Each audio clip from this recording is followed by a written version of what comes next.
Hey everyone, it's Will, Gamer Dad, with another video for you. So after many hours of grinding, we finally got to level 10 for the Manifest weapon, and now we're going to take on the Dark Heavenly Tiers in the second fight. Keep in mind the second fight is much more difficult than the first fight, so be prepared. I would also like to give a shout out to one of my Patreon members, Ben. Thank you very much for your support, Ben. If you haven't already, make sure you do like and subscribe to my channel, I really appreciate it.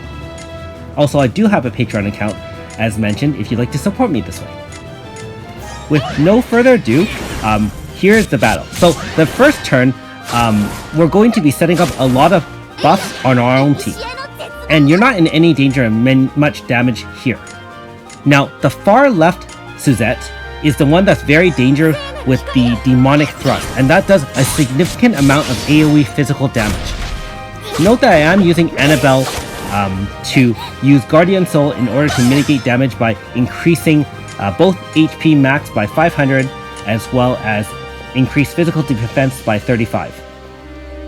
You can see that with the multiple statuses that demonic thrust gives, which is the poison, and of course with the other Suzettes applying pain status as well as the multi-attacks, it can be very troublesome.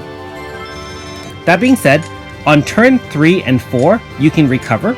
So in turn 3 I did cast Refresh Sleep to remove status, and just make sure I use Deliverance Sword to debuff each of the Suzettes, starting with the far left one. Like I said, that one seems to be the most dangerous, so we're going to focus all our attacks on it. I do have Heavenly Dance there, as well as obviously Morgana with the debuff. If you don't have any physical debuff that's AoE, you're going to get wiped out. I did try Leclerc. I don't have Iska or Yuna, and it just wasn't enough. My team was just getting decimated time after time. So I will have to rely on my Paladin, Annabelle, who's taken me through a lot of boss battles. Now you can see now that I've mitigated some of the damage, even though with the pain and poison status dealing a significant amount of damage.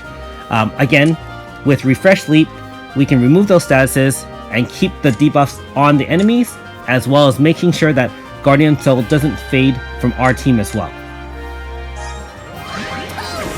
I would also recommend substituting if you prefer. You can use, instead of Refresh Sleep, you can use the Cure Leaf. But I do like the increase in speed because it does benefit for the AF once you do get it set up. So like I said, if you are going to be activating an AF, which we will be doing shortly, make sure you do it after the demonic thrust and you've recovered your status on turn 3. So probably on turn 4 of the rotation. It is a set 4-turn rotation, and you can see that the other attacks are relatively weak. The single Sonic Lance is not much of a damage. Now, note that I do have Sukiya, and you saw me pull that in one of my earlier summon videos.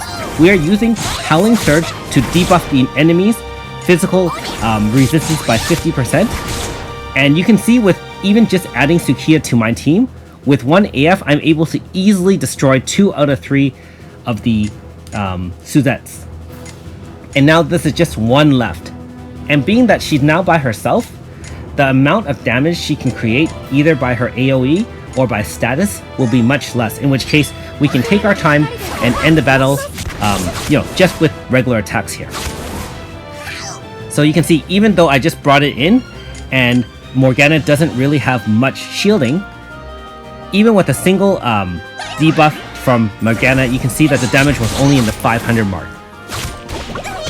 And with the single demonic thrust, again in the 500-600 range, although it does apply double status to your team, you're going to be able to survive it quite easily. So not to let your guard down, but you don't have to worry quite as much as when you had all 3 giving you attacks over and over and over again. And so I would say that in terms of this battle, the difficulty lies in the fact that you do have 3 of them to take down at once.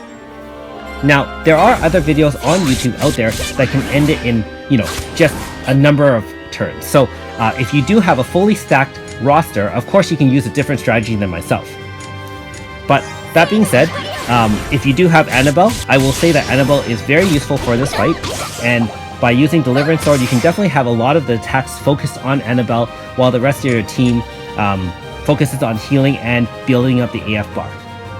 But again, keep in mind that without Guardian Soul, you will have a major trouble, only because the AoEs that apply the pain and poison status will wipe out your team without any physical mitigation, either by physical debuff or by, like I said, a shielding of some sort.